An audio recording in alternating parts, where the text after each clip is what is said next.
अच्छा जी, अभी तक हमने आउटलाइन पे बात की और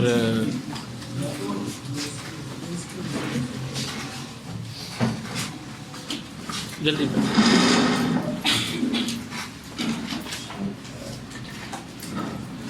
हमने आउटलाइन पे बात की।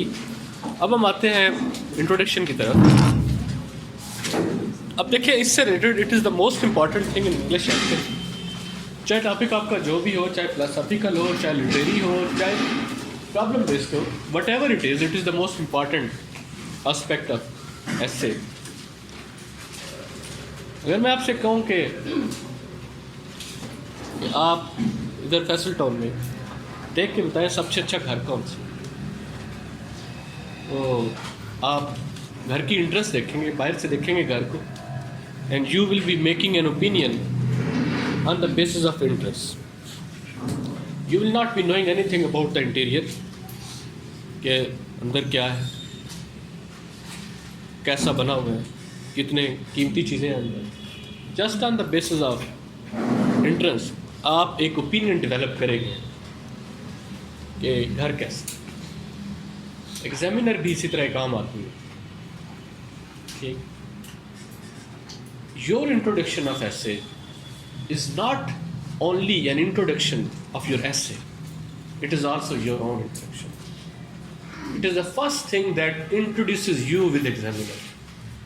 It is the first thing that is also the introduction of your language, of your writing skills, of your intellect, of your expression.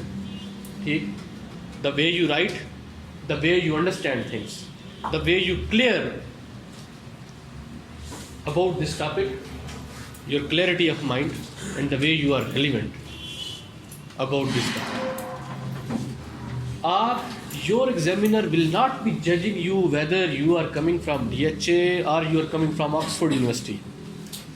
The only criteria that he or she has is कि आपने paper पे क्या present किया.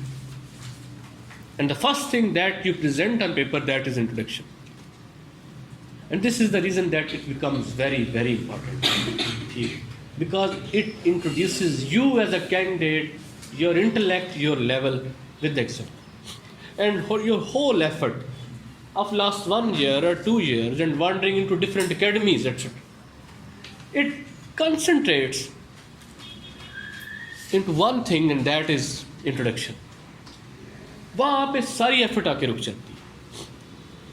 The one principle that you must follow while writing intro and before intro, that is that whatever you are going to write on this day, that is your first hour, it should be the best of the best writing that you have ever written.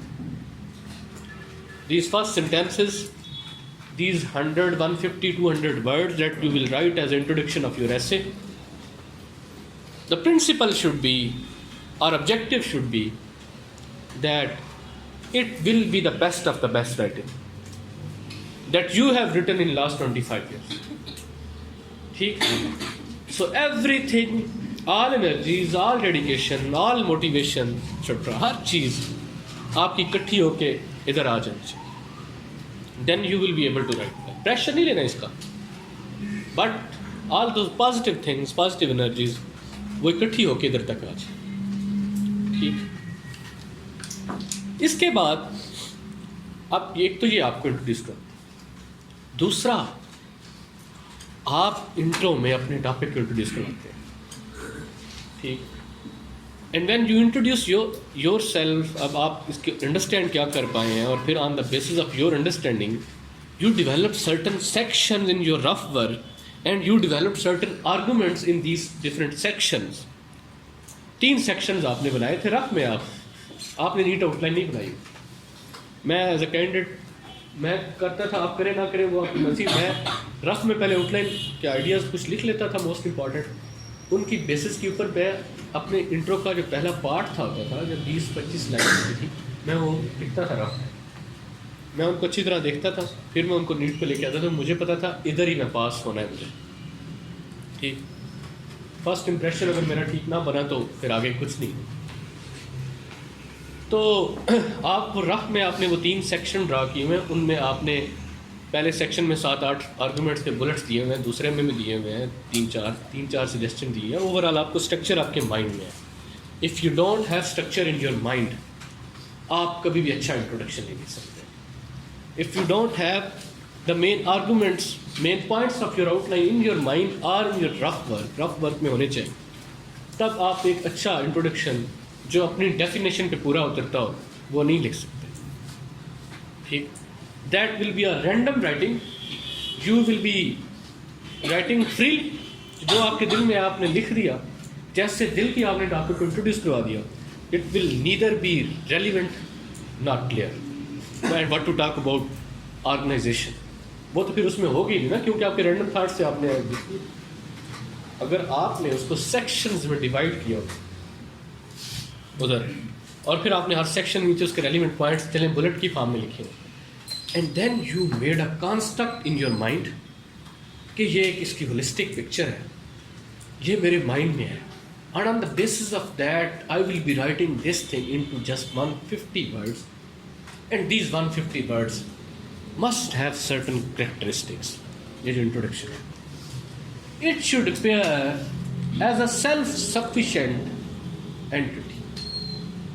It should has its separate existence. आप इसको ऐसे से अलग करके देखें, then even then it should have its separate existence. ठीक, कि your intro and your whole essay, they are the two sides of the same coin.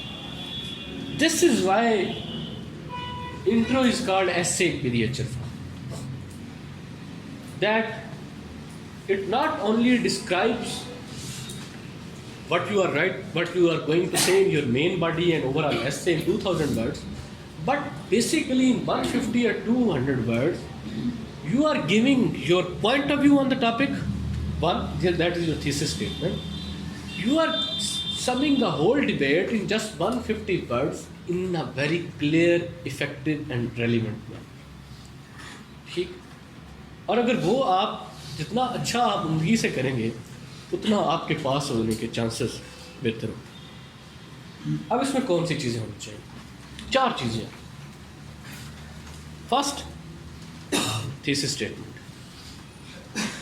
ठीक, second, which is linked with thesis statement, that is argument development, unfolding of the topic, generating a little debate, a little, not a very long debate। इन तीनों को आप एक ही चीज समझ लें।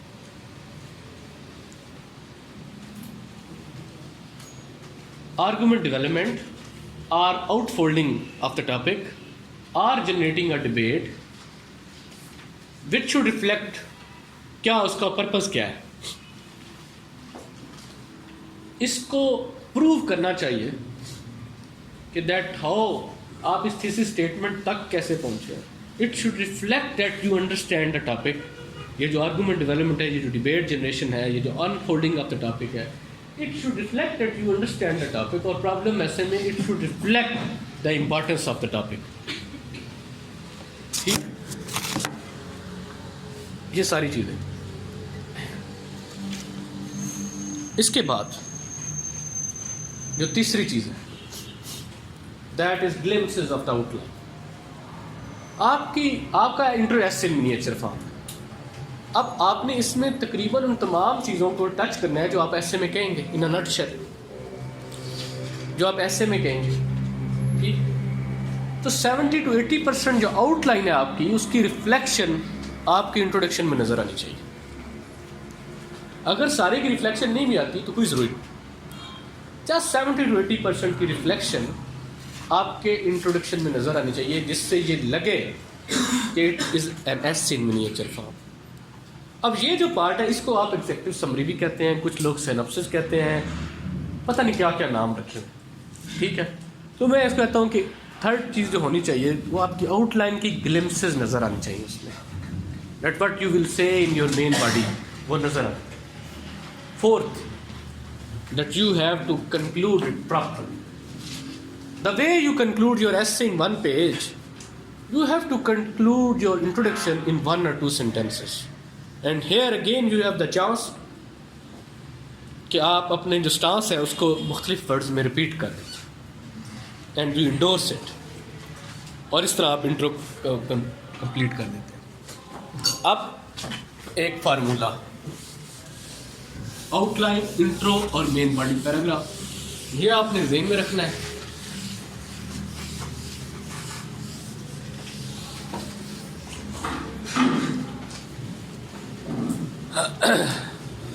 हमने outline बनाई थी.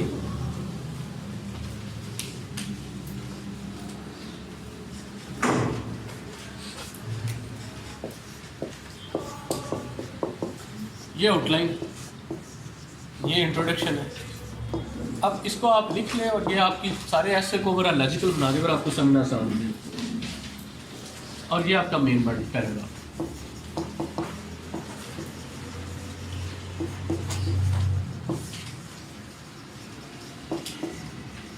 ठीक है.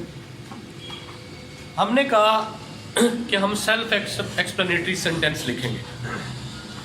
जब हम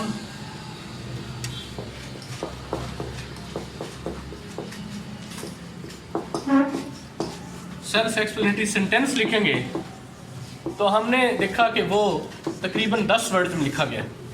ऐसे ही ना. दूसरा ऑप्शन हमने सोचा कि हम फ्रेजेस लिखेंगे, वो आया तकरीबन 6 वर्ड में. तीसरा ऑप्शन जो था हमारे पास वो था बुलेट्स में. वो एजुकेशन एंड पॉवर्टी को हमने 3 वर्ड्स में वो लिखा. ठीक है. ये तीनों हमने कंसेंसस डेवलप किया कि ये बेस्ट है, but sometimes it is not possible for you. अगर पॉसिबल नहीं है तो कोई बात नहीं है, ये सही. और अगर ये भी मुश्किल हो रहा है तो कोई बात नहीं, ये सही. तीनों में आप फेल नहीं होते. This is not the reason of failure, but सबसे ज़्यादा कम अमकानात फेल होने के इसमें होते हैं, बिकॉज क्लैरिटी के स्टैंडर्ड को ये सबसे ज़्यादा मीट कर. अच्छा, ये अब हो गया. ये आउटलाइन हमने इस फार्मूला के ऊपर. ये जो आपका आउटलाइन है इसको अब इंट्रो में कितने वर्ड्स में रिफ्लेक्ट होना है. ये एक पॉइंट जो आपने 10 वर्ड्स में लिखा, इंट्रो को it should reflect in 3 or 4 words. ठीक है. कैसे होगा अभी हम प्रैक्टिकली करेंगे. It should reflect in 3 or 4 words. ये 6 वाला भी 3 and 4, और ये जो ऑलरेडी 3 में है ये भी 3 में. ठीक. नो, ये जो आपका ऐसे टोटल ये है outline, introduction, main body paragraph. Outline आपकी आ जाएगी 15-16 पॉइंट्स होंगे, 2 पेजेस हो जाएंगे. वो इंट्रोडक्शन आपके 150 या 200 वर्ड्स तक होगा, 1-1.5 पेज ये होगा. इसके बाद आपका मेन बॉडी के पैराग्राफ होंगे, और उसमें हमने 8 आर्गूमेंट डेवलप किए थे पहले पार्ट के, 4 हमने दूसरे पार्ट के किए, 4 हमने तीसरे किए, तो 16 आर्गूमेंट टोटल बने. तो ये 16 पैराग्राफ होंगे. ठीक. फर्स्ट की इसमें हर पैराग्राफ वो जो वहाँ पे आपने 10 वर्ड में लिखा, यहाँ पे 100 वर्ड का हो जाएगा. ठीक है. कैसे होगा ये मैं बाद में बताऊँ. ये 100 वर्ड, वो जो 6 फ्रेजेस में करके लिखा वो भी 100 का ही होगा. एक अच्छा हेल्थी इफेक्टिव पैराग्राफ जिसमें उसके इंग्रेडिएंट्स पूरे हों और जिसमें आप एग्जामिनर को उसमें सेटिस्फाई कर सकें कि मैं इसमें ये इस आइडिया से मैं ये प्रूव करना चाह रहा था. It takes almost 90 to 100 words कम अज़ कम. ठीक. तो हम जो ऐसे वहाँ पे लिखते हैं ऑलमोस्ट कोई 2000 वर्ड्स का हम लिख पाते हैं. तो उसमें इससे बड़ा हो जाए तो अभी मसला है, और आप इसको 30 से 40 वर्ड्स में सिर्फ करें तो वो तो अपना मकसद ही नहीं पूरा करता, वो तो पूरी बात ही नहीं कन्वे करता. तो इसलिए ये इन तीनों केसेस में ये इतना में होगा. अगर हम इसके ऊपर 16 लिखेंगे तो ये 1600 वर्ड्स ये हो जाएंगे, 200 ये हो जाएगा, 1800. ठीक है. और तकरीबन 150 ये हो जाएगा. ये हमारे वर्ड्स पूरे हो जाएंगे. कंक्लूजन मिला के हम 2000 वर्ड्स कर देंगे. इस पर कभी बंदा वर्ड्स की वजह से फेल नहीं होता. ठीक है जी.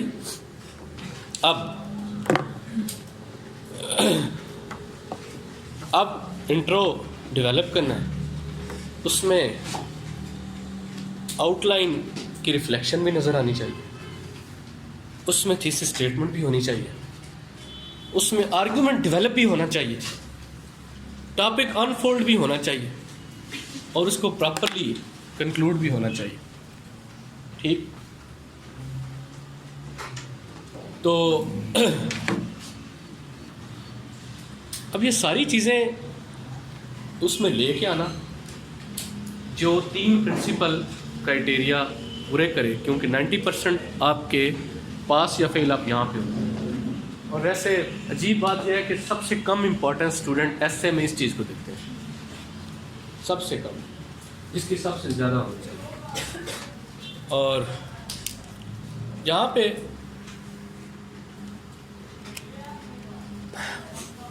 वही प्रिंसिपल थी, क्लैरिटी, ऑर्गेनाइजेशन और रेलिवेंस। ये बड़ा मैटर करता है। Relevance is the first criteria, clarity is the second and organisation. तीनों में एक भी ना हो और एक एग्जामिनर आपको फेल करना चाहे तो वो आपको उधर ही फेल कर चुका, ठीक करना चाहे। मेरे बहुत सारे स्टूडेंट्स जिनको मैंने फेल किया हुआ था, जिनको मैंने खुद फेल किया हुआ था अपने दौरान चेकिंग, वो 2018 की अटेम्प्ट में एसए में पास, ठीक। तो आप इसकी बेसिस के ऊपर कोई चीज़ें कंक्लूड मत किया करें। अब हमने इसके ऊपर इंट्रो डेवलप करना है जिसमें ये सारी चीज़ें हैं। मुख्तलिफ टीचर्स इस पर मुख्तलिफ बातें करते हैं।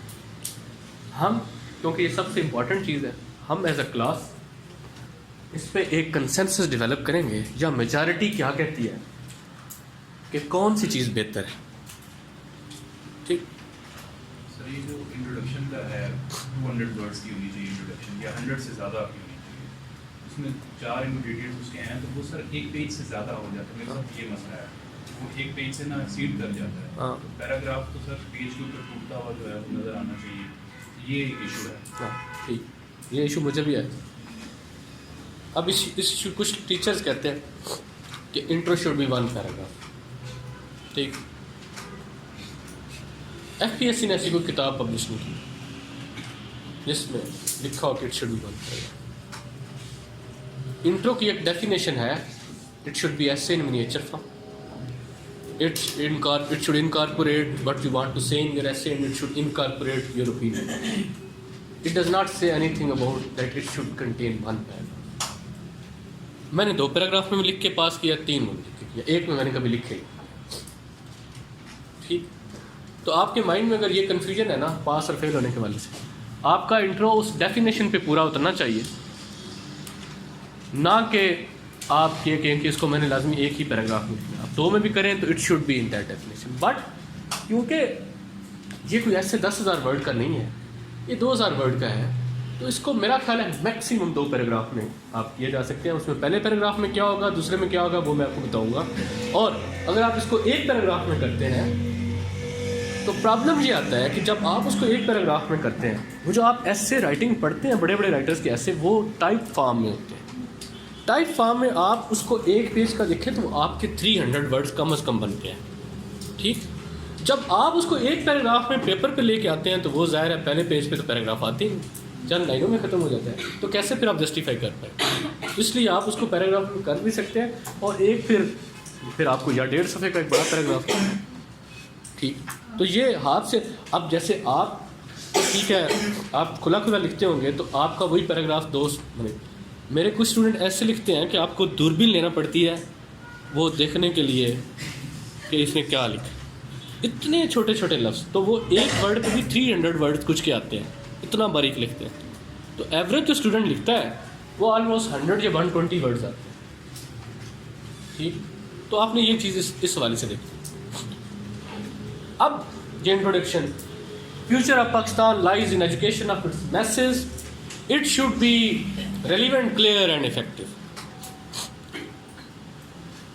अब different teachers have different. Some says it should begin with an anecdote, ठीक, कि बड़ी ही आई कैचिंग सी ओपनिंग होनी चाहिए, एग्जामिनर को अपनी तरफ अट्रैक्ट कर ले, ठीक।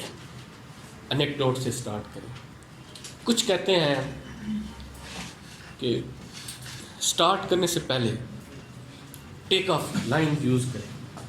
जिस तरह रनवे पे एरोप्लेन चलता है तो पहले वो फिर टेक ऑफ है, तो पहले आप उसकी एक लंबी सी तमहीद बांधें और फिर आप असल मुद्दे की बात करें, तो उसके साथ लिंक क्रिएट करें। कुछ लोग कहते हैं कि डायरेक्ट टॉपिक के ऊपर बात करें जो आपकी ओपिनियन है और आगे एग्जेक्टिव समरी दे दें। ठीक है, टॉपिक की डायरेक्ट आप क्या कहना चाह रहे हैं, world peace, is world peace possible, yes world peace is possible and how it is possible, वो सारा लिख दें, सारी बात को सम अप कर दें एक पेज में and then start your main essay. कुछ लोग ये करें। तो हर एक की ना, हर टीचर की एक डिफरेंट राय है। हम तीनों चारों को प्रैक्टिकली देख लेते हैं, उसके बाद हम इस पर देख लेंगे कि बेहतर कौन सा है, और मैं आपको बता दूंगा on the basis of my experience कि सेफेस्ट कौन सा है। मैं आपको ये नहीं बताऊंगा कि सबसे ज़्यादा स्कोर किस में आ सकता है, मैं आपको ये बताऊंगा कि सबसे ज़्यादा पास होने के चांसेस किस में, क्योंकि पर्पस पास करना है। तो जब हम इसको एक एब्रप्टली ओपन करें, ठीक, तो हम कह सकते हैं कि that in 1794 there was a French aristocratic philosopher with his magnificent name of Marcus Mary Nicholas, and he was hiding from guillotine from revolutionaries in 1794 on the outskirts of Paris, and far away from any friend, lest the arrival of friend may reveal his hiding place. He wrote a book, and since he had a firm belief that whenever he will be caught, then he will be killed by the revolutionaries. So before death, in those 6 months that he lived on the outskirts of the Paris, he wrote a book, and the name of the book was A Sketch of the Progress of Human Spirit. And after a few days, before handing over this book to his hostess, revolutionists came, and before he could have been killed, he took poison and ultimately took his life. And a dying man, not becoming too pessimistic, before death he wrote one of the most optimistic book that has been ever written by the pen of man. And in this book, he begins that give me 100 years of liberated knowledge and universal free education. All the problems of mankind will be solved at the end of this century. Future of education, any civilization, and any individual certainly lies in the education of its message, if enlightened and modern and skilled education is given. ये इस तरह भी आप आगाज कर सकते हैं। Then आप कह सकते हैं the movement of human society is partly cyclic and partly progressive. It resembles like a tune played over and over again, but each time with louder orchestration than before. In this tune there are kite passages and there are passionate passages. There is terrific climax and then a time of silence and then tune begins again. If we take only one part of the tune, then it seems it ends in nothingness. But if one part of the tune resembles with one age in human civilization, and you want to distinguish between one age and the other age, you want to make a difference between 2018 and 118, then you can distinguish only on the basis of progress and advancement made in each age over another age. And progress of civilization can only be measured through that. There were various civilizations. There was Babylonian civilization which was swept away by the Persian civilization. There was Persian civilization which was vanquished by Macedonians. There was Macedonian civilization which was conquered by Romans, and Romans by the Arabs, and Arab by the Teutons, and Teutons by the Western. Each civilization reaches a certain height, it grows decrepit, and then a new civilization is built upon its ruins. So birth, growth, decay, and death are the hallmarks of every civilization. But this modern Western civilization that has become so powerful and so supreme in 2018, it has reached on this stage only and only on the basis of one thing, and that was education.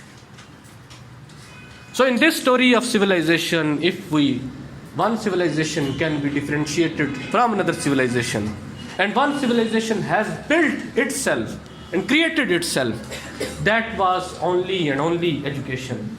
So education is the only principle on the basis of which future of any nation, civilization, group or individual can be made, and future of Pakistan certainly lies in education of its message. Beginning ये भी है. अब third,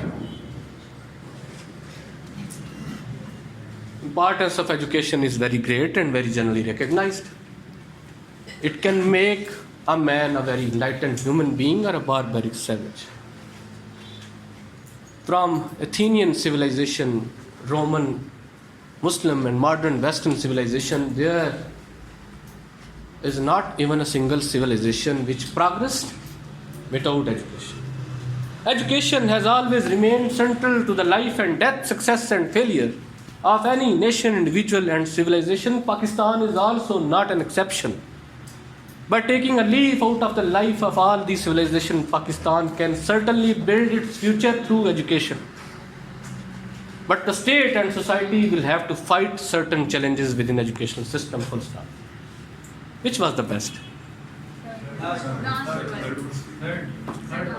So, this third one, इसमें हमने start में जो बातें की हैं ये आर्गुमेंट डेवलप किया, एंड पे जो हमने बात की that future certainly can be build, but state and society will have to fight certain challenges within education system. It took almost 100 words to say what you want to say. पहला बड़ा eye catching लगता होगा, examiner खुश हो गया तो शायद बड़ा अच्छे नंबर दे दे, बट नाराज़ हो गया तो फेल कर दे.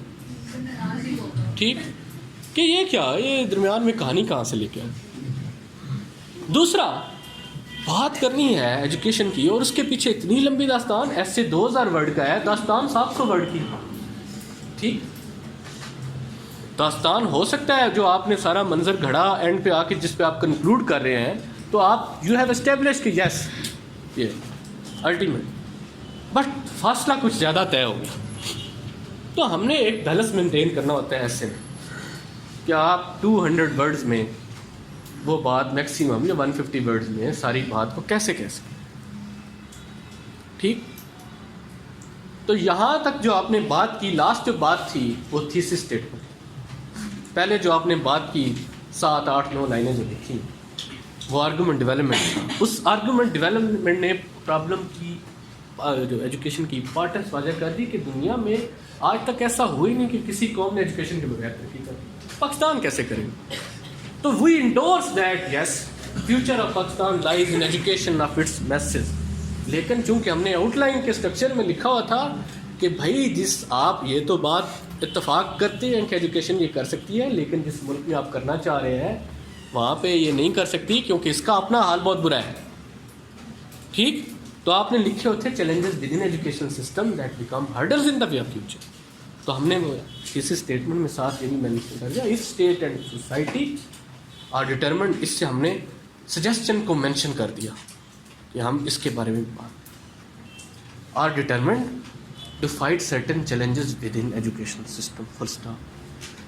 इन 3 lines we set the whole thing. We endorse the topic, yes it is, and this is how it will, in 3 lines. अब हमारा अगला पार्ट ये बताएगा कि how it will, what will be the challenges and ultimately होगा क्या. अब challenge ये है कि कैसे ये लगे कि overall introduction appears as a self-sufficient unit, it has its separate life and existence, and it incorporates 3 principles.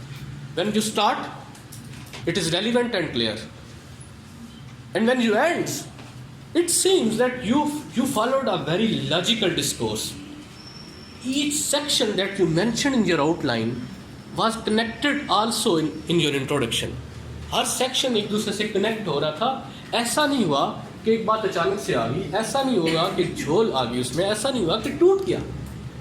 Coherence, compactness उसकी लूज नहीं हुई, and ultimately it appeared as a logical self sufficient unit which has its separate existence. तो हम कह सकते हैं that importance of education is very great and very generally recognised. It can make a man a very enlightened human being or a barbaric savage. From Athenian and Roman civilization to Muslim and modern Western civilization, there is not even a single civilization which progressed without education. It has always remained central to the life and death and success and failure of any nation and civilization. Pakistan is also not an exception. By taking a leaf out of the lives of these civilizations, Pakistan can also build its future. So socio-economic and political future certainly lies in education. इधर education के साथ हम लगा देंगे. Certainly lies in modern, enlightened and equipped education. If state and society is determined to fight certain challenges within educational system. Education as a theory and practice. यहाँ पे हम modern, enlightened and equipped education as a theory and practice can certainly eliminate poverty and fight with extremism. It can not only ensure true fruits of democracy but can bring national cohesion. एक sentence में 3 चीजें आ रही. It is the road map towards gender equality and economic development of Pakistan. But our educational system is rotten to the core. It fails in terms of quality and quantity. It is based on neoliberal philosophy and it is unparalleled, unequal, which could not materialize its results. However, अब ये आपने दूसरा section introduce कर दिया, link with but educational system of Pakistan cannot do this because it itself is rotten to the core. It fails in terms of quality as well as quantity because it is not the priority of the government. However, every cloud has a silver lining. Every problem has a solution. If Singapore and South Korea can do this and given will and determination, Pakistan, if it has realized that future is in education, Pakistan can also reverse history and build its future through education.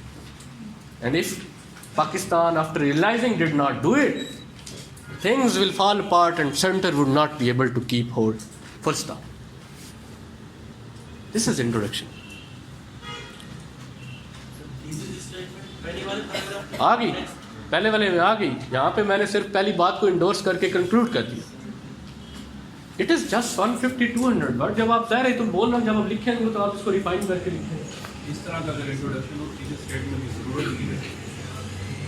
तो अब ये आपने कह दिया, ये 200 words हैं. Examiner जब इसके फुल स्टॉप तक पहुंचे तो आपको पास कर चुका. अब इसमें कहाँ पे ये रेलिवेंट नहीं था, कहाँ पे एक आम आदमी मैट्रिक पास से समझ नहीं सकता, और कहाँ पे ये ऑर्गेनाइज नहीं था. पहले हमने प्रूव किया कि यस इट कैन, और उसके लिए हमने एक आर्गूमेंट डेवलप किया. तब फिर हमने बताया कि ये तीन तीन लफ्ज़ों में हमने रिफ्लेक्ट किया, एक एक सेंटेंस में हमने दो दो तीन तीन आर्गूमेंट्स को कंक्लूड किया और हमने कहा कि this is how it can, फिर what will be the challenges that it will face, and ultimately हमने उसको कंक्लूड कर दिया बाय रेफरिंग टू सजेशंस कि अगर हमने सर्टन प्रैग्मेटिक मेजर्स ना लिए आफ्टर रियलाइजिंग तो things will fall apart and centre would not be able to keep. Suggestion mention करेंगे या उसकी वो नहीं? सजेस्टेड मेंशन नहीं करेंगे, सिर्फ हम रेफ़र करें। मेंशन करने देंगे अगर आपने 15 लिखी हुई हैं तो कैसे मेंशन करें, इसलिए वो हम खैर it varies from asset to asset. बाद ऐसे ही उसमें डिमांड ज़्यादा सजेस्टन की होती है, लिखा होता है तो प्रॉब्लम्स एंड रेमेडीज़ तो फिर आप मेंशन करेंगे। यहाँ तक ये हो गया जी। अब आप बताएं कि आप किस मेथड को फॉलो करें। लास्ट वन, इस सिंपल में एक प्रॉब्लम है लास्ट वन, ये जो पहली 7, 8, 9 लाइनें हैं इसके ऊपर कोई फोकस नहीं करता और उसके ऊपर रेलिवेंट बिगनिंग कोई क्रिएट नहीं करता। अगर आपकी अच्छी रीडिंग्स हो, अगर आपकी अच्छी थिंकिंग हो, थोड़ा आप चीज़ों को डीपली इवैल्यूएट करें और आप इस पे सोचें कि बात मैंने शुरू कैसे करनी है और मेरे ओपनिंग सेंटेंसेस कौन से होंगे, तो वो बड़ा ठीक है, फिर आप इसमें इम्प्रूवमेंट आएगी। अब इसमें 2-3 चीज़ें मुख्तलिफ ऐसे में आप मुख्तलिफ तरह से स्टार्ट लेते हैं। कुछ लोग कहते हैं कि डायरेक्ट थीसिस स्टेटमेंट से स्टार्ट करें, डायरेक्ट हिट करें टॉपिक के ऊपर। कुछ टीचर्स कहते हैं कि आप पहले ओपन करें और फिर उसके ऊपर हिट करें और फिर आप आउटलाइन के ग्लिम्सेस दें और कंक्लूड कर दें। अब हमने कैसे करना है वो भी हम किसी के कहने के ऊपर नहीं करेंगे, हम इसका फैसला भी टॉपिक देख के करेंगे, क्योंकि कोई एक रूल नहीं है जो सबके ऊपर अप्लाई होता। तो अगर टॉपिक आए can we survive ecological collapse, अगर टॉपिक आए इज वर्ल्ड पीस पॉसिबल, अगर टॉपिक आए can women become equal to man in Pakistan question mark, top direct hit करना टॉपिक के ऊपर is best of the best method. ठीक, अगर आपसे डायरेक्ट क्वेश्चन किया, इफ टॉपिक है future of Pakistan lies in education of its message, if topic है education its meaning and purpose, if topic है social economic status of women in Pakistan, ठीक, इस तरह के जो जेनेरिक टॉपिक आते हैं तब आए तो जनरल टू स्पेसिफिक जो हम मूव करते हैं, आर्गूमेंट डेवलप किया और फिर thesis statement the, that is best of the best. लेकिन जो मर्जी आप फॉलो करें इसमें कंफ्यूज नहीं रहना, इसका फेल और पास होने से कोई तल्लुक नहीं। अगर आप फ़र्ज़ किया मैं इसी को कहता हूँ, ये टॉपिक मैं अब आपको specific to general direct hit कर, हम स्टार्ट में कह देते हैं कि socio economic and political future of Pakistan certainly lies in modern enlightened and equipped education if the state and society is determined to fight certain challenges within education system. Education, the importance of education is very great and very generally recognized. It can make a man an enlightened human being or a barbarian savage, and it has always remained central to the progress of every nation, individual and civilization. Pakistan by taking lead. तो वो जो मैंने argument development की थी वो इसके बाद और उसके फिर फ़ौरन बाद वही स्ट्रक्चर आपका आउटलाइन के ग्लिम्सेस कि आपकी वो आउटलाइन के पॉइंट्स 2-2, 3-3 लफ्ज़ों में इधर रिफ्लेक्ट होके एक एक सेंटेंस में 2-2 आइडियाज़ आके आगे आप चलते हैं and then ultimately you conclude. जहाँ तक बात क्लियर है जी? कोई कन्फ्यूजन आपके माइंड? सर अगर आउटलाइन के पहले पैराग्राफ में जनरल स्केच दिया जाए टॉपिक का, दूसरे में जिस तरह आउटलाइन के आप कह रहे हैं आउटलाइन के पहले पैराग्राफ नहीं, वो हो ही नहीं सकता, it is against structure. Sir outline के बाद इंट्रोडक्शन नेक्स्ट पेज पे लिखना है जी। हाँ मैं बताता हूँ। इंट्रोडक्शन में जो ये चीज़ होती है अगर वो सेकंड पैराग्राफ में रखी जाए और पहले पैराग्राफ में जनरल उस टॉपिक को मतलब डिस्कस, तो यही तो मैं कह रहा हूँ, यही तो मैं आप जो पहला जो हमने आर्गूमेंट डेवलप किया और थीसिस स्टेटमेंट की that will be in first paragraph, ठीक। Second paragraph will start from there is no denying the fact that education can not only reduce poverty but can also fight with extremism, यहाँ से start हो। तो second paragraph में outline की glimpses और वो सारी चीज़ें आ जाएंगी टिल कंक्लूजन। और अगर आप ये नहीं करते और आप कहते हैं मैंने एक पैराग्राफ में लिखना है, तो फिर उसी तरह आर्गूमेंट डेवलपमेंट, उसके फ़ौरन बाद दरमियान में थीसिस स्टेटमेंट आ जाएगी, आगे ग्लिम्सेस स्टार्ट हो जाएगी और एंड पे फिर इंट्रो कंक्लूड होगी। तो इससे परेशान होने की जरूरत नहीं है, ये it is not matter of life and death. Sir आपने डिफरेंट टीचर्स का परस्पेक्टिव बात की। एक और टीचर है वो कहते हैं कि इंट्रोडक्टरी पैराग्राफ इज रिडंडेंट, वो कहते हैं कि इससे जो रेपिटेशन होती है, तो आप सिर्फ जो है डायरेक्टली थ्योरी स्टेटमेंट लिखें, थ्योरी स्टेटमेंट लिख के आप जो है ना उसके ऊपर आ जाए, ऐसे की बॉडी के ऊपर आ जाए। आप किस ऊपर आते हैं? नहीं, मैं तो इससे बिल्कुल नहीं। तो ऐसे जितने बर्ट्रैंड रसल भी लिखता है, आप पढ़ लें, इन प्रेज ऑफ आइडलनेस उसकी बुक पढ़ लें, अनपॉपुलर एसेस पढ़ लें, ideas that help Mankind, ideas that harm Mankind. अगर आपने, वो तो खैर बहुत बड़ा राइटर है, तो अगर आप उसका भी ऐसे पढ़ेंगे तो उसके भी पहला जो उसने पैराग्राफ लिखा है तो उसने इंट्रोड्यूस करवाया वो, ठीक। तो फिर आगे वो स्टेप बाय स्टेप फिर सारी चीज़ों की बात करते हैं। अब ठीक है, सर मेरा सवाल चले करें। सेक्शन के दौरान सर आपने कहा था कि जब लफ्ज़ पाकिस्तान आया तो हमने ये इंक्लूड किया कि अब कंपैरेटिव एनालिसिस नहीं होगी। हाँ, लेकिन उन 3 आपने इंट्रोडक्टरी वो जो पैराग्राफ्स बताए तो उनमें भी कंपैरेटिव एनालिसिस के बगैर तो आपने कुछ भी नहीं। कंपैरेटिव एनालिसिस वो हमने नेशन के साथ सिर्फ इस लेवल तक कंपेयर किया कि हमने बस मेंशन किया है। बाद स्टूडेंट कंपैरेटिव एनालिसिस का इंडिया के साथ, सिंगापुर के साथ पूरा सेक्शन बना देते हैं, ठीक है, कि हम ये साबित करने के लिए आए, हम एजुकेशन को सिंगापुर के साथ कंपेयर करते हैं, सिंगापुर में क्या है और पाकिस्तान में क्या नहीं है, तो उसके ऊपर ही वो 7, 8, 9, 10 आर्गूमेंट दे देते हैं।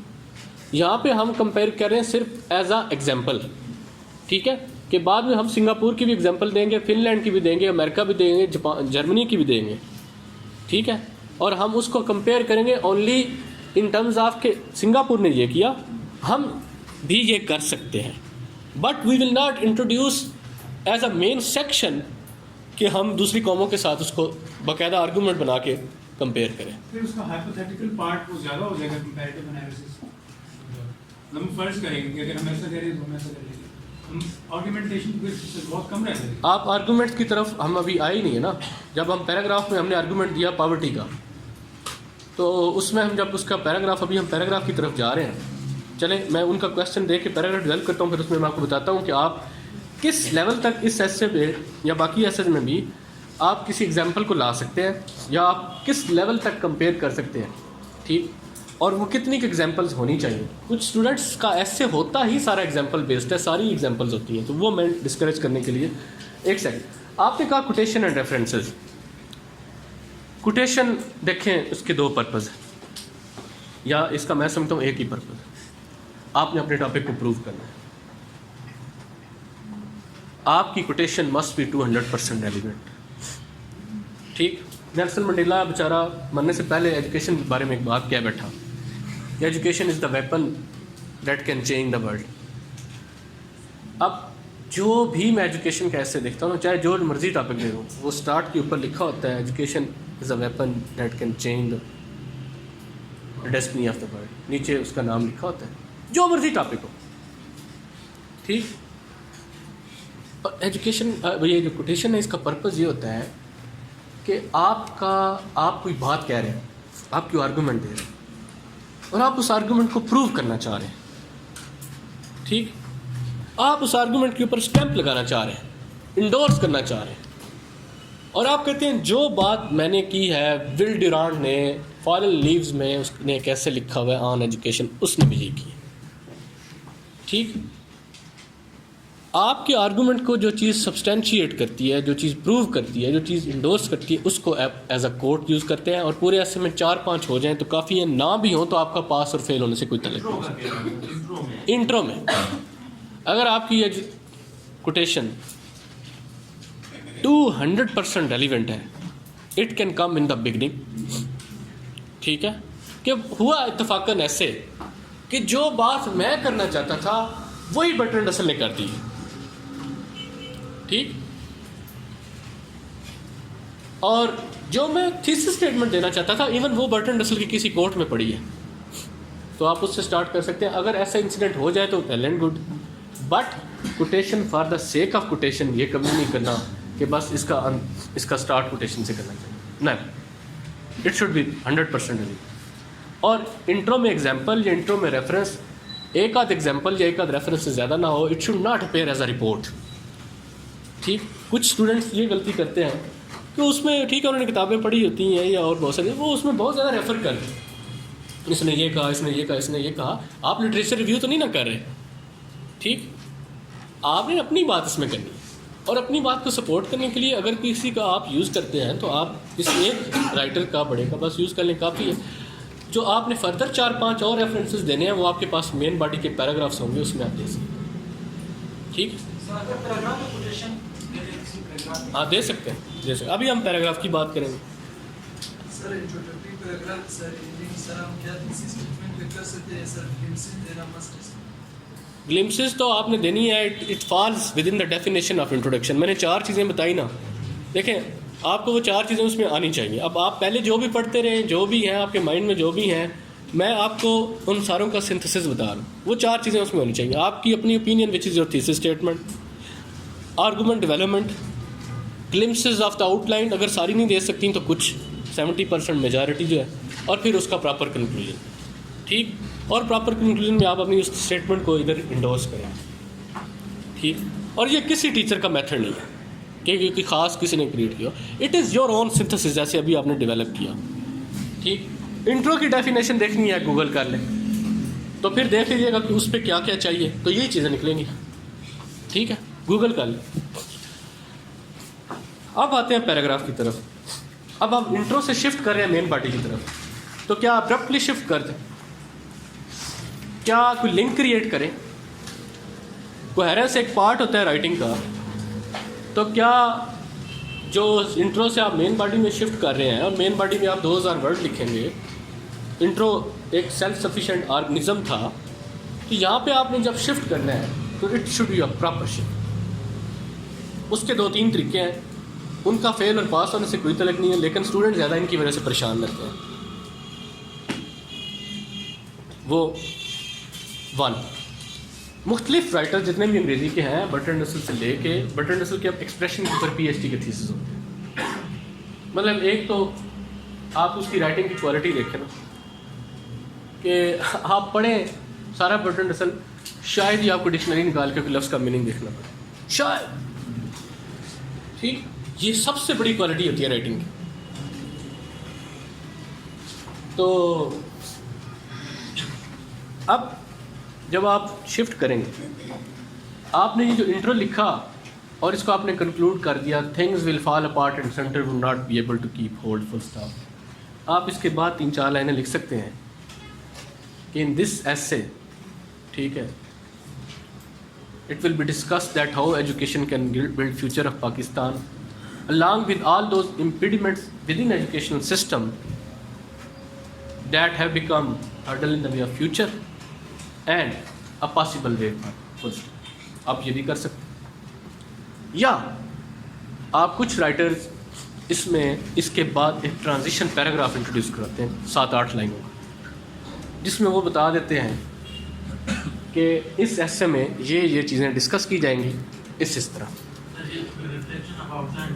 ये रिफ्लेक्शन नहीं है, इसमें आप चीज़ें नहीं बताएंगे, इसमें आप सेक्शंस बताएंगे। ये रिफ्लेक्शन नहीं है, इसमें आप सिर्फ ये बताएंगे कि इस एसे में कि how education will do this, what will be the challenges mention नहीं करेंगे। How education will do this, दूसरा section what will be the challenges, and तीसरा section what will be the solution, that will be discussed in detail, ठीक। ये एक transition paragraph भी आप introduce करवा सकते हैं। सेकंड, थर्ड, कुछ राइटर अपनी राइटिंग्स में जो अपनी मेन बॉडी का पहला पैराग्राफ है उसको स्टार्ट ही ऐसे करते हैं कि लिंकेज क्रिएट हो जाते हैं। मतलब फॉर एग्जांपल वो कहते हैं कि there is no denying the fact that education can do many wonders and among its most important wonders or achievements, the most important is that it is the only thing that can fight with poverty, ठीक। आप कुछ writer इस तरह करते हैं। अगर introduction के 2 paragraph बनाए और फिर ट्रांजिट के पैराग्राफ लेके आए तो वो लंबा नहीं हो जाएगा? वो it will not be the part of introduction, it will be the part of main body. ठीक, तो आप इनमें से कोई भी कर सकते हैं। मैं कौन सा करता हूँ अपनी राइटिंग में, मैंने हमेशा ये लास्ट वाला मेथड यूज किया। ठीक, लास्ट ये था कि मैं उस पैराग्राफ को ऐसे स्टार्ट करता हूँ कि पिछले के साथ एक लिंक क्रिएट हो। तो आप जो मर्जी कर लें, it has nothing to do with your failure और pass in a nutshell. In this essay means is the- आप आउटलाइन, आप इंट्रो के लास्ट में 3-4 लाइनें लिख दें, आप उसका एक छोटा सा लिंक क्रिएट करने के लिए ट्रांजिशन पैराग्राफ ऐड कर लें, या आप अपने मेन बॉडी का पहला सेक्शन इस तरह स्टार्ट कर लें कि पिछले के साथ पता चल जाए कि ये अब इसने मेन बॉडी स्टार्ट कर दी है, पता चले। तो इन तीनों में पर्पस क्या है? पर्पस 2। पहला कि एग्जामिनर के माइंड में एम्बिगुइटी ना हो, क्लैरिटी लाने के लिए। बात मुझे अपने स्टूडेंट से पूछना पड़ता है आपका इंट्रो ख़त्म कहाँ पे हो रहा है, it mean there is something wrong, पता ही नहीं चलता इंट्रो कहाँ ख़त्म हो। दूसरा पर्पस क्या है? लॉजिकल ऑर्गेनाइजेशन, कि वो एक ऑर्गेनाइजेशन के pattern. So the first paragraph is extremism, ये क्या नाम है इसका, पावर्टी रिडक्शन। तो अब the easiest method to construct a paragraph, ये आप अगर कर लें तो मेरा ख्याल है मेन बॉडी का मसला ही ख़त्म हो जाता है। अगर आपने ज़िंदगी में भी ऐसे ना लिखा और आप पेपर में जाके ऐसे लिख रहे हैं, सिर्फ ये एक आप काम कर लें तो आपका मेन बॉडी में सारे मसले हल हो जाते हैं। बट हम करते नहीं, क्योंकि इस लेवल तक हम इतना कुछ पढ़ चुके होते हैं कि हमारे पास केस स्टडीज़ भी बहुत होते हैं, एग्जाम्पल्स भी बहुत होते हैं, आर्ग्यू भी हम कर लेते हैं। कुछ लिमिटेशंस होती हैं हमारे पास। पेपर में जब हम जाते हैं तो ऐसे लगता है जैसे जो पढ़ा था सब भूल गया, और जब बाहर आते हैं तो बड़े अच्छे अच्छे आइडियाज़ आ रहे होते हैं। ठीक, और कुछ ऐसे लोग होते हैं जिनकी कभी उसके ऊपर रीडिंग्स नहीं होती, कुछ उन्हें कभी रिफ्लेक्ट नहीं किया होता उन टॉपिक्स के ऊपर। तो इन सारी चीज़ों को कैसे किया? आपकी आने वाले 2 महीनों के लिए प्रैक्टिस की एक्सरसाइज के लिए, जब आपको टॉपिक आपने आउटलाइन बना ली, एजुकेशन या equipped education can fight with poverty and build future of Pakistan, full stop. अब यार आप थोड़ी देर के लिए ना भूल जाएं कि आप CSS में ये ऐसे करें, future of Pakistan lies in education of it. ज़रा बाहर आ जाए उससे। आपको आवाज़ आ रही नहीं आ रही? तो मुझे अगर आप नहीं बताएंगे तो मुझे कैसे पता? थोड़ा सा आगे आगे हो।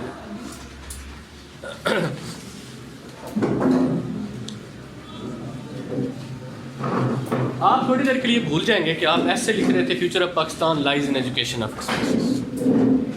ठीक है ना? थोड़ी देर के लिए आप ये आपने काम करके देखना है, आप देखेंगे कि आप में आइडियाज़ बिल्डिंग के हवाले से एक तब्दीली आई। नो जी, CSS में ऐसे एक ही आया इस बार, और वो ये आया है, education is the only tool to fight with poverty in Pakistan, full stop. Those are words लिखने इसके। Education is the only tool to fight with poverty in Pakistan. 2000 words, almost 15 paragraphs. But will be the first question जो आपके mind में आएगा ऐसे लिखने के बाद, how education can be the only tool to fight with poverty in Pakistan. ठीक, अब इसके ऊपर आप जब आर्गूमेंट्स बिल्ड करना शुरू करेंगे तो आपके माइंड में आप 15-20 मिनट, आधा घंटा सोचेंगे, you will take it as an essay. आपके माइंड में बहुत सारी चीज़ें आएंगी। आप कहेंगे कि यार एजुकेशन, अगर टेक्निकल एजुकेशन दी जाए ठीक लोगों को, तो लोगों को स्किल्स डेवलप हो, स्किल्स डेवलप होंगी तो वो एम्प्लॉयड होंगे, एम्प्लॉयड होंगे तो वो GDP में कंट्रीब्यूट करेंगे, तो अल्टीमेटली पॉवर्टी से बाहर है। आप दुनिया में डेमोग्राफिक चेंजेस आ रहे हैं, जर्मनी को, जापान को इस तरह की बहुत स्किल्ड लेबर की ज़रूरत है, ख़ास किस्म की लेबर की ज़रूरत है। लोगों को वो वाली एजुकेशन दें, उनको बाहर भेजें। ठीक, उनको बाहर भेजें, वो उन इकानमीज़ का हिस्सा बने, वो रिमिटेंसेस कमाएँ, पाकिस्तान में फॉरेन रिजर्व भी आए। ठीक है, और पाकिस्तान अपने ऊपर लगाएगा और इससे भी पावर्टी। ठीक, आप कहेंगे लोगों को आप टेक्निकल स्किल्स देंगे, आप एजुकेशन देंगे, वो जब रोज़गार आएगा तो वो पावर्टी से बाहर तो आएंगे। लेकिन साथ साथ क्या होगा, एक्सट्रीमिज़म के साथ भी आप लड़ पाएंगे, लोग एक्सट्रीमिस्ट नहीं रहेंगे। जब एक्सट्रीमिज़म ही नहीं रहेंगे तो क्या होगा कि पाकिस्तान का इमेज इंटरनेशनल लेवल के ऊपर इम्प्रूव होगा। जब इम्प्रूव होगा तो फिर फॉरेन डायरेक्ट इन्वेस्टमेंट आएगी, जब लोग आएंगे, टूरिस्ट आएंगे, बहुत कुछ आएंगे, वो आएंगे, वो पैसा भी लेके आएंगे, सब कुछ होगा। इस तरह भी गुर्बत ख़त्म हो। आप देखेंगे कि आप कई तरीक़ों से सोशल, इकोनॉमिक, पॉलिटिकल लेवल के ऊपर कई तरीक़ों से आप देखेंगे कि आपके पास चीज़ें आ रही हैं।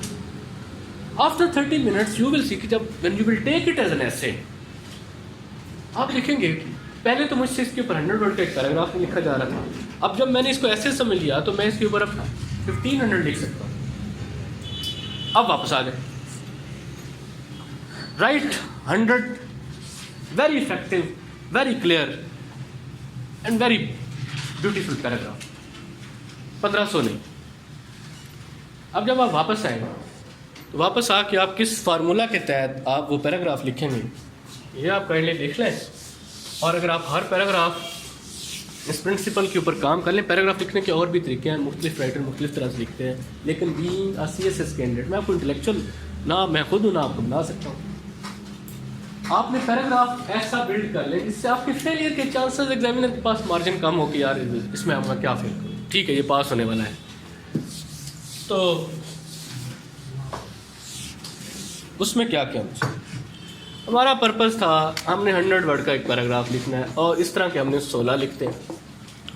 ठीक, the first paragraph is education can fight with poverty and ultimately can bring positive future. हमने कहा हो, उसके ऊपर हमने सोचा तो हमने बहुत सारे आर्गूमेंट्स समझ लिए। ये पहला जिसका पार्ट होगा that is central argument. Central argument is also the part of outline. ठीक है, आउटलाइन का पहला पॉइंट था ना, ये आउटलाइन 3 तरह से हमने बनाई थी। First self explanatory sentence, second phrases, third bullets. जो भी था, आप जो भी फॉलो करते हैं, इट इज़ ऑल गुड। वो आ गया और ये इधर आ गया, इससे हमारा स्टार्ट हो रहा है। इससे तकरीबन हमने 10 वर्ड थे, 10 इधर आ गए। ठीक, हमने कहा हाउ। जब आप हाउ की बात करेंगे तो बेसिकली इंग्लिश राइटिंग में उसको कहते हैं reasons of argument.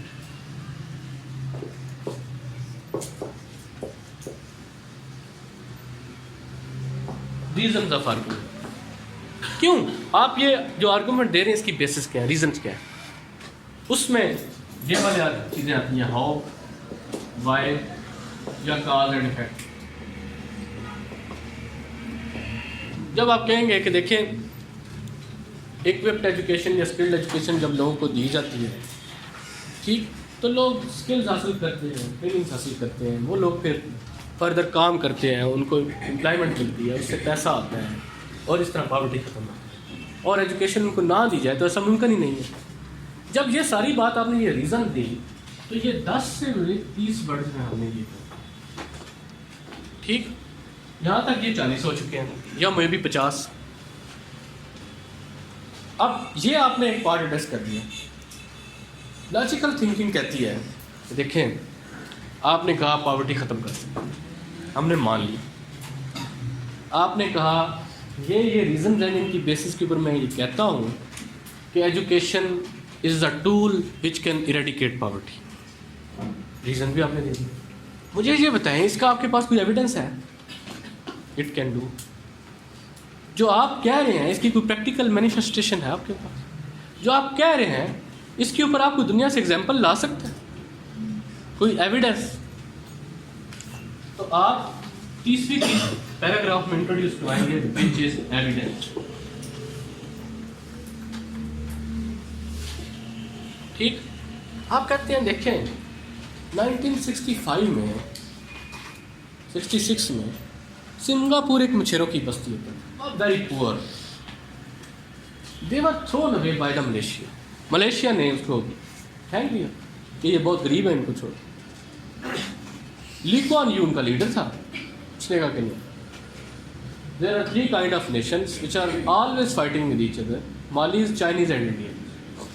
I will create a unified nation and I will create a first world and third world.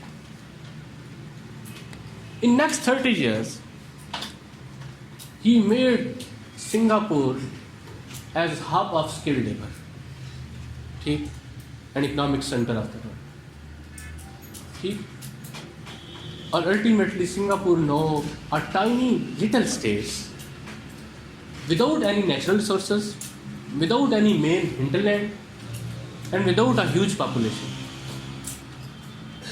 Singapore is one of the 10 richest countries in the world, जिसको Malaysia ने सिर्फ गुर्बत की वजह से बाहर निकाला। दिस इज एविडेंस कि पॉवर्टी एजुकेशन के थ्रू ख़त्म की जा सकती। जब मैंने इसको लिखा ये 30 वर्ड में, या तो ये हो गया 60 to 70 वर्ड्स का एक पैराग्राफ यहाँ तक बन। यहाँ तक मैं आर्गूमेंट दिया, रीजंस दी और इसके ऊपर एग्जांपल दे दी। अब इन्होंने बात किया कि वो कंपैरेटिव एनालिसिस, हम कंपैरेटिव एनालिसिस सिर्फ इतना ही करेंगे कि हम किसी दूसरे मुल्क की एग्जांपल देंगे कि अगर हम भी ऐसा करें, जो हमने आर्गूमेंट दिया था ये चीज़ कहाँ पे अप्लाई हुई और उसके ये रिज़ल्ट आए, अगर हम भी ये करें तो हम भी कर सकते हैं, जस्ट इतने के लिए। बट अगर आप कहें एक सेक्शन आउटलाइन का डेवलप करें कि how education can build future, a case study of Singapore, और उसमें आप सिंगापुर के ऊपर 5 सफ़े लिख दें, वो उसने हमसे डिमांड नहीं किया, वो नहीं करना। हाँ, जब वो कहता है तो फिर तो कोई इशू नहीं करने। जब हमने एक सिंगापुर की एग्जांपल दे दी तो अभी हम सब कुछ क्यों कर रहे हैं? हम ये सब कुछ इसलिए कर रहे हैं कि वी कैन प्रूव कि फ्यूचर ऑफ पाकिस्तान है। अगर इस पूरे पैराग्राफ में पाकिस्तान कहीं भी नहीं आएगा, zero. Now we will link this with Pakistan, और हम करेंगे कि पाकिस्तान में भी अगर इस तरह किया जाए, ठीक, तो पाकिस्तान का फ्यूचर बिल्ड किया जा सकता है। इसके बाद जो आप चीज़ करेंगे, रिलेट प्लस कंक्लूड, ठीक, तो ये ऑलमोस्ट 100 वर्ड होते हैं। अब एविडेंस में क्या क्या चीज़ें शामिल हैं? ये जो आपका पार्ट है इसमें 3 है। एग्जाम्पल अगर वो आपके पास है तो बहुत अच्छी बात है। दूसरा, कोट, किसी भी राइटर की बात जो आपकी बात को प्रूव करिए। मैं जो आर्गूमेंट दे रहा हूँ ये मेरा नहीं है, सिर्फ ये विल ड्यूरांट का भी है, ठीक, ये मेरा नहीं है, ये शायद सिद्दीकी एजुकेशन पे बहुत लिखता है पाकिस्तान में, ये उसका भी है, उसकी फ़लाँ बुक में उसने ये कहा है, ठीक। वो या कोई फैक्ट्स, कोई रिपोर्ट पब्लिश हुई है किसी बड़े इंस्टीट्यूशन की, इदारे की, उसमें कोई बात हुई है, कोई फैक्ट्स है जो कोई सर्टन चीज़ें कंक्लूड कर रहे हैं, तो आप वो मेंशन कर सकते हैं। तो इस तरह आप इसको कंक्लूड कर सकते हैं, ठीक।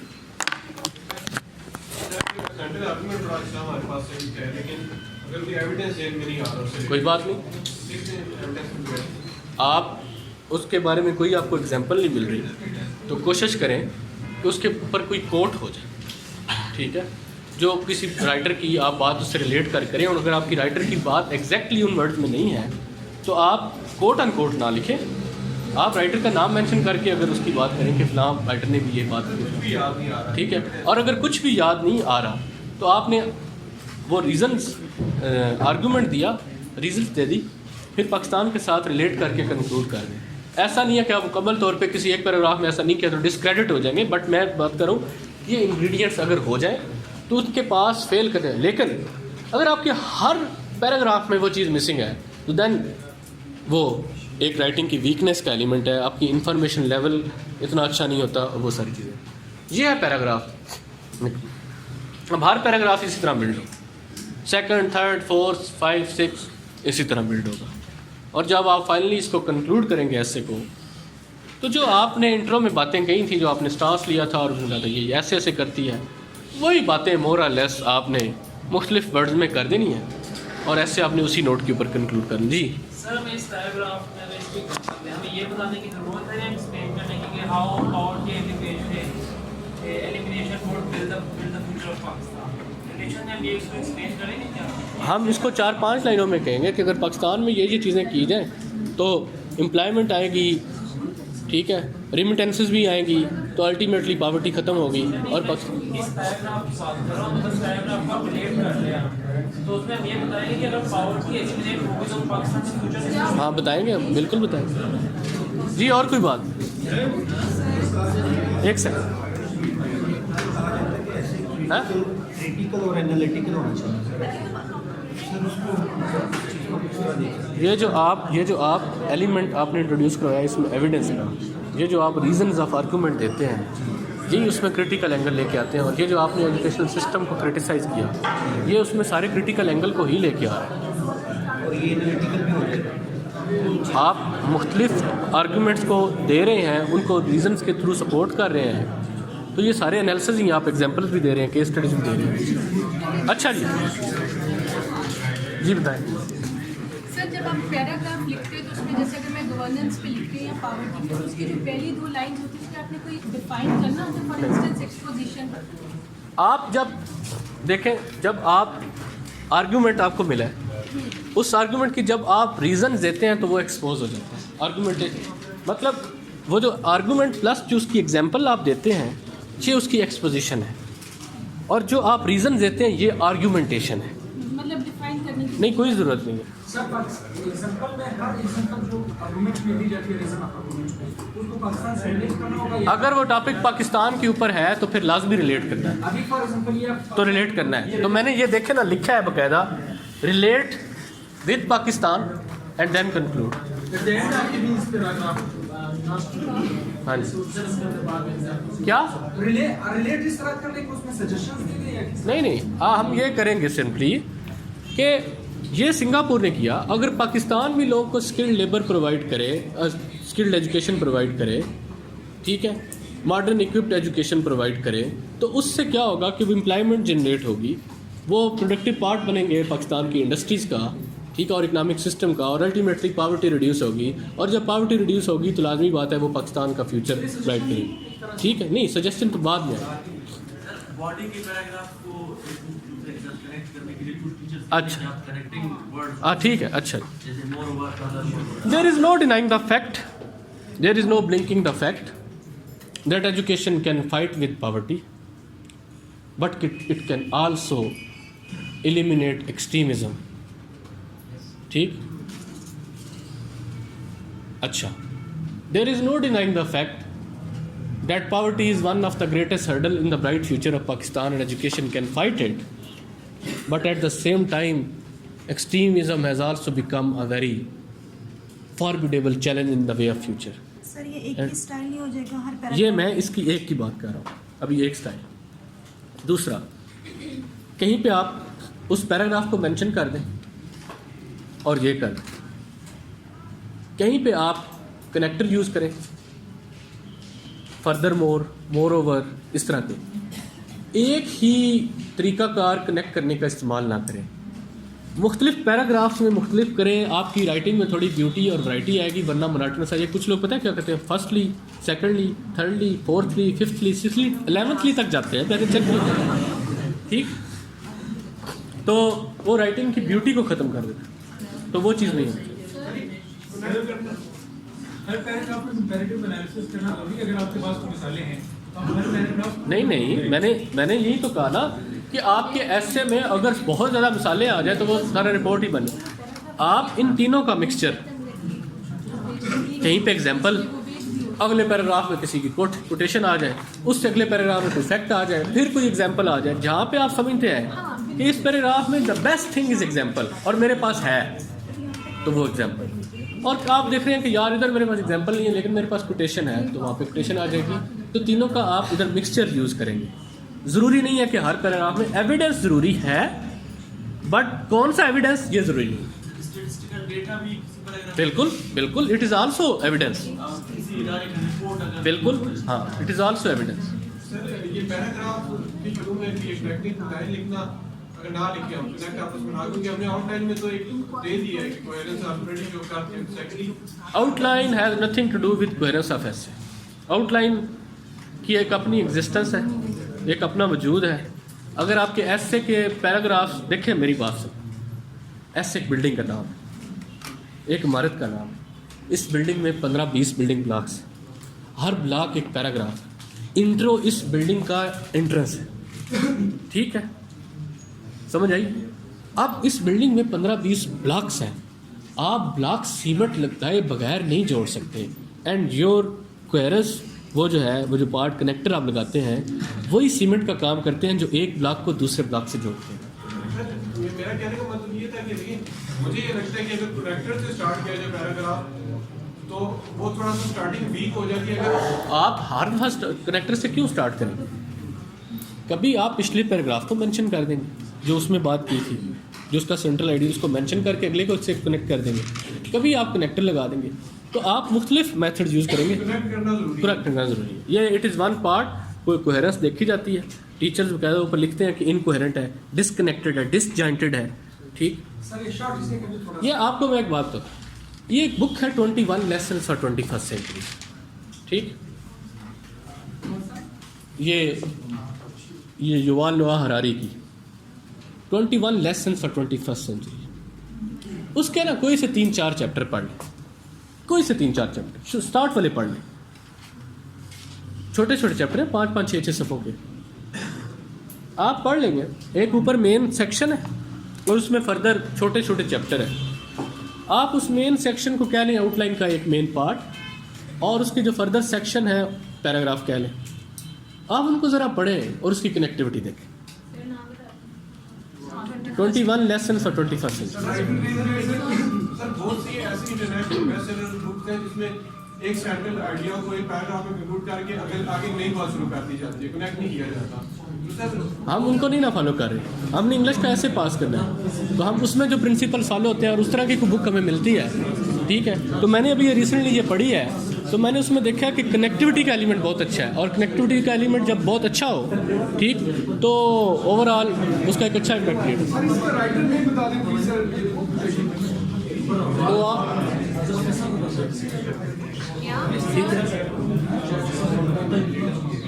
आपको मैं वो व्हाट्सएप कर दूँ।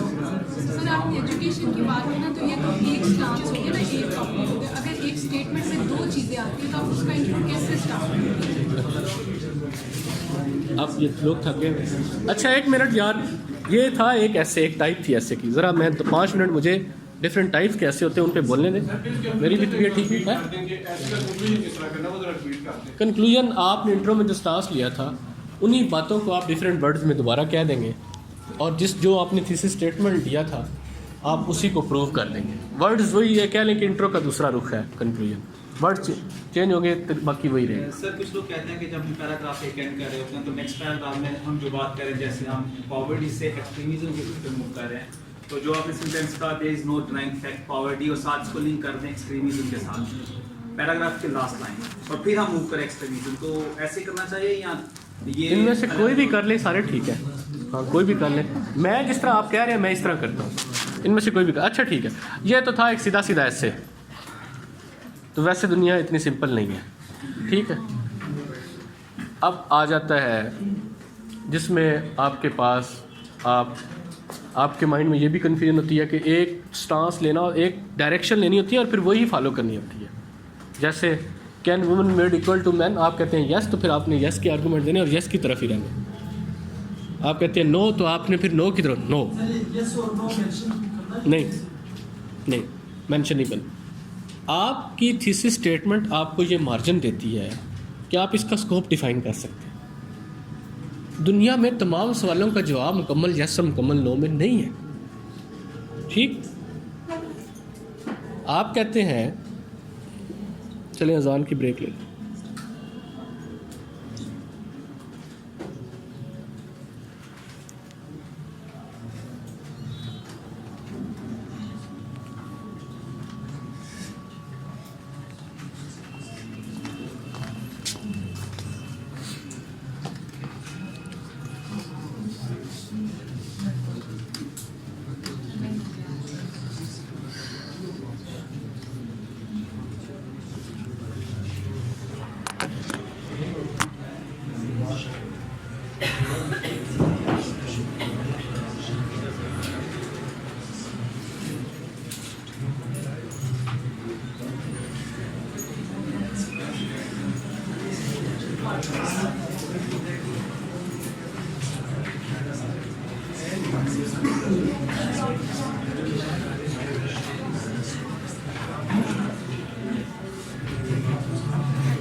अच्छा जी, अब मैं कुछ डिफरेंट टाइप्स के जैसे होते हैं उनमें आपने स्टांस कैसे लेना है, आपने इंट्रो कैसे बिल्ड करना है, मैं 5 मिनट उस पर बात करूँ।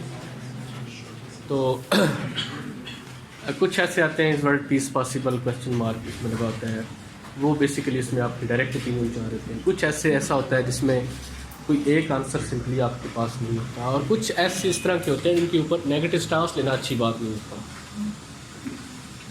क्योंकि कुछ चीज़ें जा रही होती हैं in according to the march of history. जैसे आप कहते हैं no women can not be made equal to man, तो इट इज़ इलॉजिकल, ठीक, and it is not in according to the march of history the way mankind is practising, ठीक।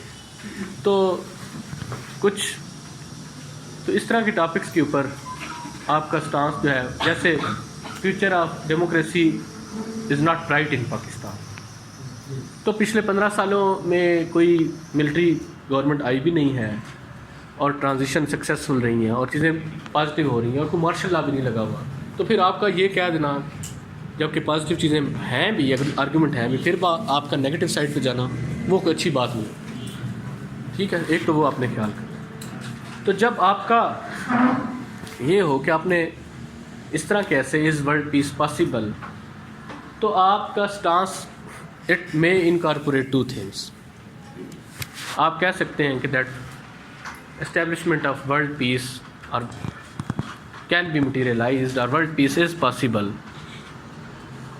But it may face formidable challenges, ठीक, but it may face formidable social, economic, political and psychological challenges, ठीक। तो आप ये आपकी अब statement होगी इस टॉपिक के ऊपर। अब ये जो statement will decide your way forward कि आप रोड मैप क्या है आपका। अब आपने आंसर दिया यस में, तो लाजमी बात है आप इसके ऊपर तो बात करेंगे ही कि how world peace is possible, लेकिन आपने कहा बहुत फार्मेडेबल चैलेंजेस हैं, तो आप चैलेंजेस लिखेंगे 1 by 1। ज़्यादा किसके ऊपर लिखेंगे, ज़्यादा आपका टिल्ट था यस की तरफ, तो आप इसके 60 to 70% आर्गूमेंट्स लेंगे यस की तरफ, हाउ वाला जो पार्ट है, और 30% जो 4-5 आप चैलेंजेस लिखेंगे वो आप लिखेंगे कि वर्ल्ड पीस के लिए चैलेंजेस क्या है। तो ये आपकी थीसिस स्टेटमेंट आपको ये मार्जिन प्रोवाइड करती है कि आप उसको, लेकिन अगर सिर्फ आप कहते हैं, कुछ टॉपिक्स ऐसे होते हैं कि आप कंट्राडिक्ट करते हैं कि no it is not possible, तो आप इससे फेल नहीं होंगे, ठीक। आपको फिर अपने स्टांस को प्रूव करने के लिए बड़े कंक्रीट आर्गूमेंट देने होंगे।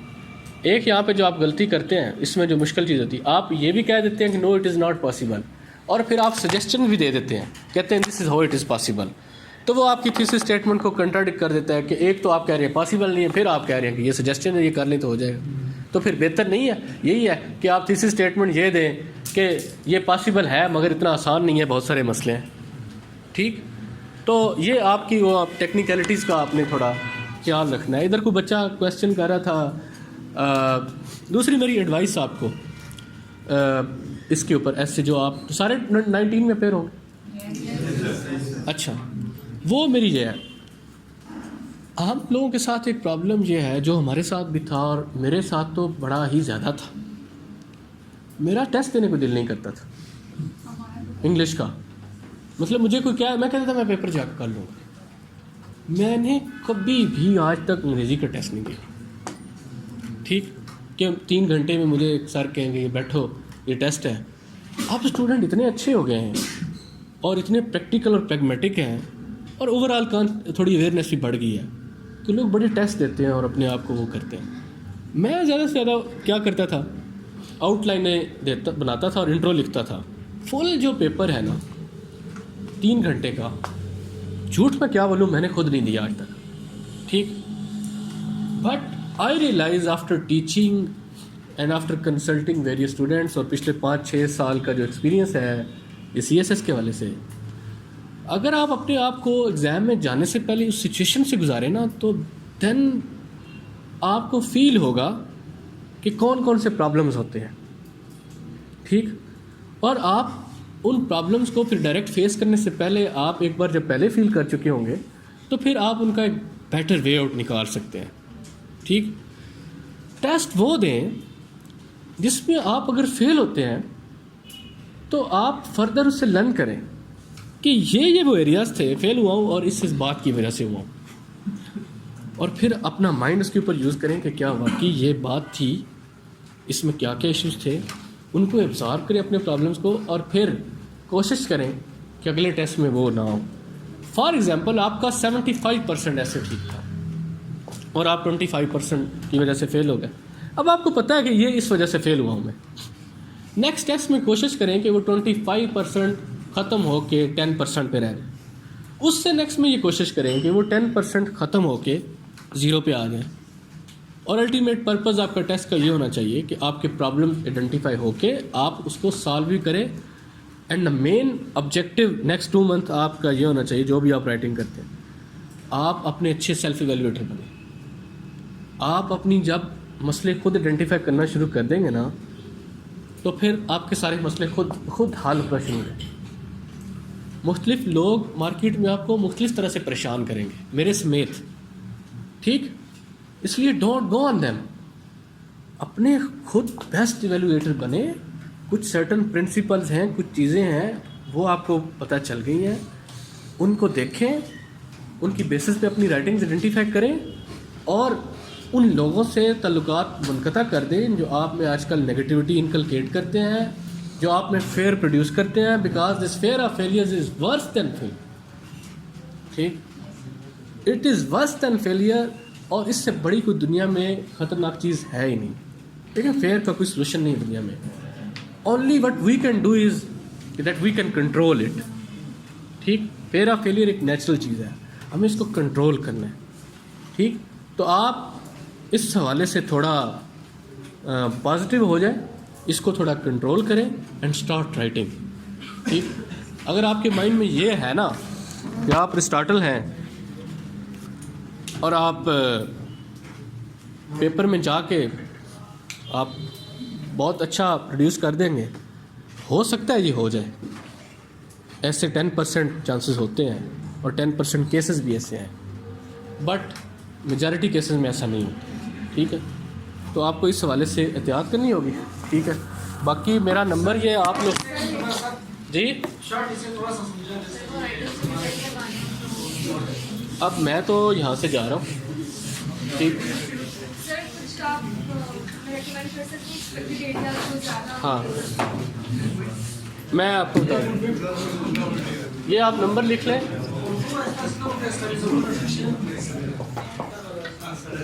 ये आप नंबर लिख लें, व्हाट्सएप, मुझे व्हाट्सएप कर दीजिएगा। जो क्लास का इसका ग्रुप बना हुआ था इंग्लिश ऐसे वर्कशॉप से नाम, यार मैं ऐसे 1 मिनट की बात है सर। तो ठीक, तो आप मुझे मैसेज कर दीजिएगा, आई विल ट्राई के उसमें जो मोस्ट इम्पॉर्टेंट एरियाज़ है मैं उसमें वो सारे लिख भी दूंगा, और उनसे रिलेटेड जो अच्छा मटेरियल है मैं वो भी सेंड कर दूँ। एक बात गौर से सुन लीजिएगा, बाद में फिर ना कि मटेरियल होगा ज़्यादा, और अब आपके पास टाइम नहीं है, बस क्या मैं एक बुक सेंड कर रहा हूँ, तो इट डज़ नॉट मीन कि आप बुक सारी पढ़ेंगे, आप उसका इंट्रो पढ़ लें बस, ठीक। आपको मैं ग्लोबलाइजेशन के ऊपर बुक भेज रहा हूँ तो 300 पेजेस हैं, उसके आप 10 पेजेस का इंट्रो पढ़ लें, ठीक, जिसमें आप सारा पता चल जाएगा किसमें क्या कहना है। आपको ये 21st सेंचुरी भेज रहा हूँ तो आप इसका इंट्रो और कंक्लूजन पढ़ लें तो आपको आइडिया हो जाएगा क्या हो। तो उसमें कुछ फर्दर कुछ रेलिवेंट चीज़ें जिनको आप कर सकते हैं वो आप कर लीजिएगा, ठीक। तो मुझे आप व्हाट्सएप कर दीजिएगा, मैं आपको ग्रुप में ऐड कर दूंगा, वहाँ से आपको वो चीज़ें पता चल जाएंगी। एक मुझे ये शार्ट ऐसे वाली बात है, देखिए शार्ट ऐसे अमूमन आते हैं कोटेशन बेस्ड, और उनको करना बड़ा वो सिंपल होता है। उसमें आप अमूमन उसके वो 500 वर्ड का लिखना होता है, उसमें हम 5 पैराग्राफ डेवलप करते हैं, ठीक। पहले पैराग्राफ में, और उसका स्ट्रक्चर इससे थोड़ा डिफरेंट होता है। पहले पैराग्राफ में आपने इसी तरह जिस तरह किया था, आपने आर्गूमेंट बिल्ड करना है और उसके ऊपर स्टेटमेंट देनी, जस्ट पहला पैराग्राफ, और ये वही 100 वर्ड का होगा जो इस ऐसे में होगा। दूसरे पैराग्राफ में आपने उस आर्गूमेंट से स्टार्ट करना है जो आपने लिया था, और आपने इंडिविजुअल एग्जांपल्स देनी है, ठीक है। Man is the father of child is the father of man, ठीक है। All that glitter is not gold, ठीक है। इस तरह की जो चीज़ें। दूसरे आपने उस आर्गूमेंट को स्टार्ट करना, इंडिविजुअल एग्जांपल देनी। तीसरे पैराग्राफ में आपने आर्गूमेंट स्टार्ट करना है, थोड़ा उसको एक्सपोज करना है, और फिर आपने नेशंस की और पॉलिटिकल पार्टीज़ की और इस तरह की एग्जांपल्स देनी है, या कोई कोटेशन आ गई तो वो दे दी। चौथे पैराग्राफ में आपने काउंटर आर्गूमेंट देना है, ठीक, काउंटर आर्गूमेंट। और पांचवें में आपने इसका कंक्लूजन लिखना है, वो भी इस तरह 60-70 वर्ड्स का हो, और वो जो इंट्रो में आपने लिया था उस सारी डिबेट को आपने मुख्तलिफ वर्ड में समझ। कुछ पैराग्राफ में 200-300 वर्ड्स के आते हैं, उसके लिए उन्हें एक ही पैराग्राफ में लिखना होता है या उसको भी आप डिवाइड करते हो? नहीं पता है, पहला 1 पैराग्राफ तो फिर तो एक ही लिखना होगा 200। मुझे सिंपली इसके बारे में नहीं पता, मैंने ना कभी लिखा है ना पता है। सर आउटलाइन बना सकते हैं किसकी? हाँ बना सकते हैं। आउटलाइन में सब वो आपने जो पहले इंपॉर्टेंट पॉइंट देने से। अच्छा हाँ जी, चलें। आपको सवाल